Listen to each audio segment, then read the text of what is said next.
Raúl Aragón Asociados es una de las consultoras más importantes de Buenos Aires y las más certeras a la hora de evaluar opiniones o encuestas. Estuvimos conversando con su director, Raúl Aragón, en la ciudad de Rosario, y hablando sobre esto, ¿no? Cómo se realiza una encuesta sobre política, cuál es el índice de credibilidad de las respuestas de cada una de las personas, cómo incide la opinión pública o cómo incide en la opinión pública las publicidades y cómo incide el otro.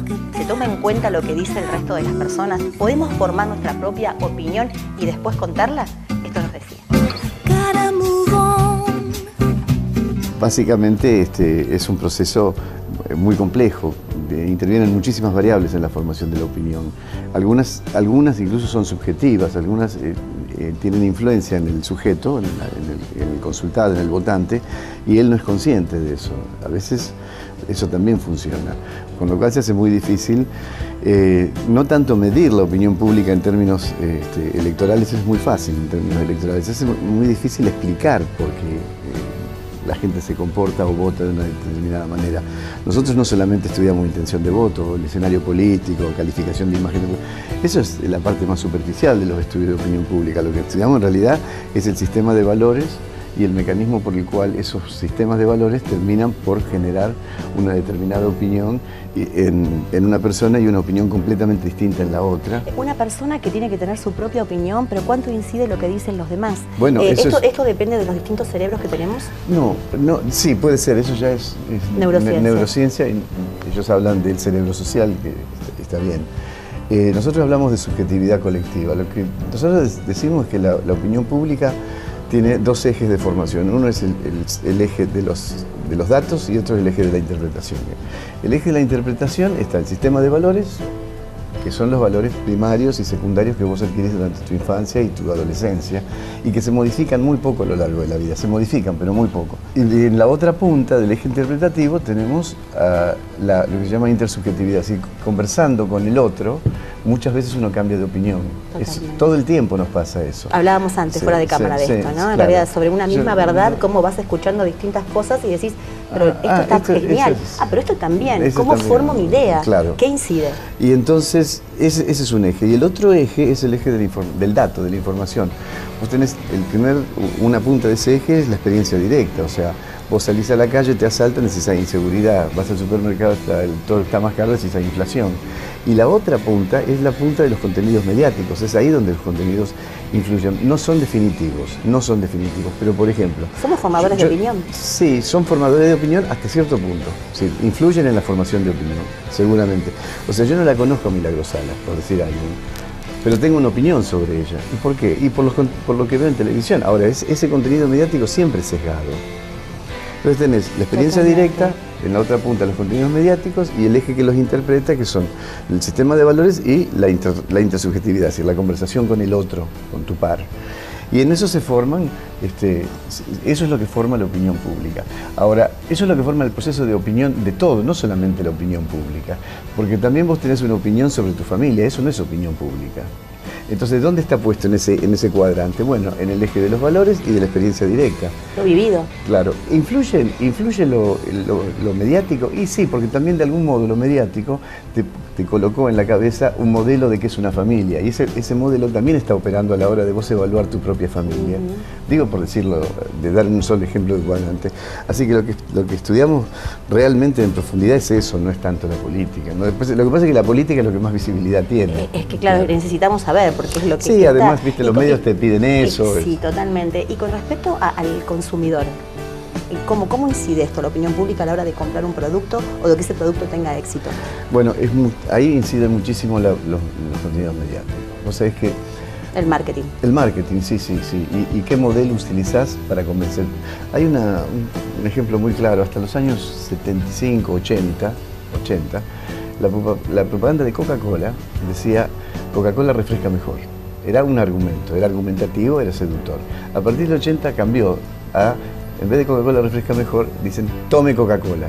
Es una orden. Porque lo que la publicidad busca es determinar conducta. hacer que vos hagas lo que ellos quieren que hagas, que sea, en este caso, tomar Coca-Cola o comprar Coca-Cola. Después si la tomás o no, no les importa mucho, el hecho es que la compran. En la formación de las preferencias de mercado influye muchísimo, ciertamente el sistema de valores, pero es más acotada la influencia del sistema de valores y mucho más fuerte la influencia de los contenidos mediáticos, definitivamente. Y también es muy importante la influencia de la intersubjetividad, de la relación con el otro. Es decir, si todo el mundo denosta un determinado modelo de auto, es muy difícil que vos te lo compres. Es muy difícil. Si es cholulo, si es de negros, si es de lo que sea, si eso es mal gusto, y eso es el consenso en tu contexto, es muy difícil que vos compres ese auto, ¿no? También sucede con la opinión, se llama la espiral del silencio eso. Ajá. Y dice, sí, es muy conocido, se dice que en realidad, en general, no todo el mundo, pero en general, la gente tiende a opinar igual que lo que percibe que es la opinión de su grupo de referencia, como condición de pertenencia al grupo. Es muy difícil opinar distinto, estás con un grupo de amigos o de amigas y están todos opinando de una determinada manera, en una dirección, y es muy difícil para uno tener la opinión contraria y sostenerla. Es una situación desagradable, con lo cual o uno se calla, por eso se llama la espiral del silencio, o uno acompaña hace un acompañamiento light de esa opinión con la cual uno no está de acuerdo. Por decantamiento, sí, se podría decir. Y si vamos a la parte política, que por supuesto, bueno, es tu métier, y que estamos muy ante el advenimiento de tan importantes elecciones, ¿cómo se logra discernir o tener realmente algo certero a la hora de decir, esta es la evaluación, esta es la inclinación? En términos de intención de voto, bueno, eso es relativamente fácil.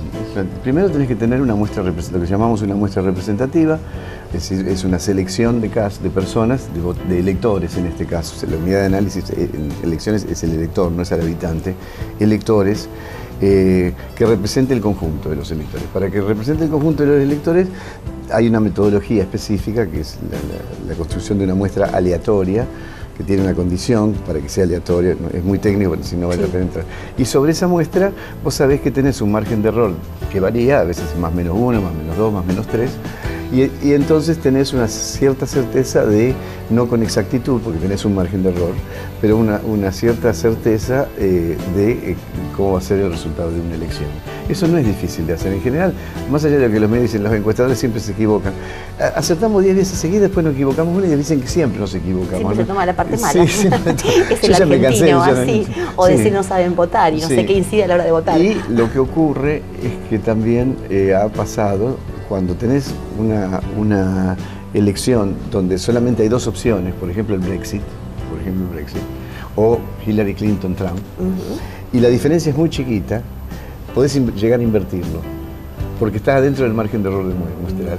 Si hay un punto de diferencia entre un margen de más o menos 3, con 50 y 50, digo, ¿no? Sí. 49-1, 49-5 a 50-5. Y qué sé yo. ¿Próximas elecciones en Argentina? Fernández, definitivamente. Lo que no sé es cuánto... Hay una apuesta, no es un chiste, hay un tema político ahí pesado pero no declarado, es que Alberto Fernández no debería superar el 54% de Cristina en el 2011, porque eso le generaría tensión al interior de él, del frente de todos. Está camino a eso, hoy está registrando alrededor de 52 puntos, no es imposible, no sé cuánto de probable, pero no es imposible. El argentino, ser humano, hablamos del hombre y de la mujer, ¿es importante tener nuestras propias convicciones o dejarnos llevar por la opinión de los demás? No, en general nosotros tenemos nuestras propias convicciones y es muy curioso cómo varía de una instancia a la otra. Nosotros hicimos estudios, el mismo estudio en la capital federal y después en el conurbano. Y la diferencia son opuestos, y están a 10 kilómetros de uno del otro. Literalmente, cruzás la General Paz y opinan distinto. Y no es por una situación económica, no tiene que ver, no tiene un sesgo socioeconómico, tiene otro sesgo. Es otra cultura, entonces opinan distinto. Ahí tiene que ver lo cultural. Sí, tiene que ver lo cultural, sí, tiene que ver lo cultural y tiene que ver la estrategia de supervivencia. ¿Qué es la estrategia de supervivencia? Es de qué trabajás y en qué contexto trabajás para obtener lo que necesitas para sobrevivir, para comer, para el alquiler, etc.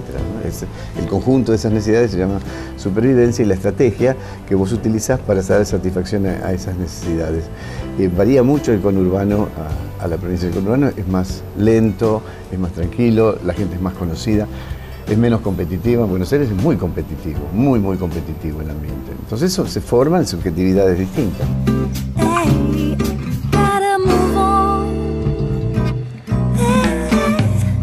Agradecemos a la gente de CES Consultora que nos invitara para estos seminarios realizados en la UAI de Rosario, que pudimos conversar con diferentes profesionales, no solamente sobre la opinión pública, sino también comentarios empresariales que vamos a tener en futuros programas. Hacemos un corte, ya seguimos con más versiones.